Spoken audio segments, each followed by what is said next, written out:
এই আজকে জনসভায় উপস্থিত আমরা হয়েছি কলিমুদ্দিন আহমদ মিলন ভাইয়ের ধানের শীষের প্রতীক নিয়ে।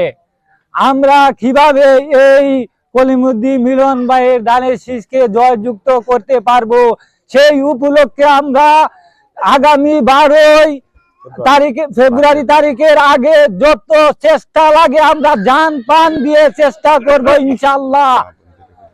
আর আমাদের গ্রামে যত মুরব্বিয়ান এবং যুবক ভাইয়েরা এবং মা চাষিরা ভাই বোনেরা সবাই কাছে গিয়ে হাতে ধরে আমাদের ধানের শীষের প্রতীকে ভোট চাইতে হবে।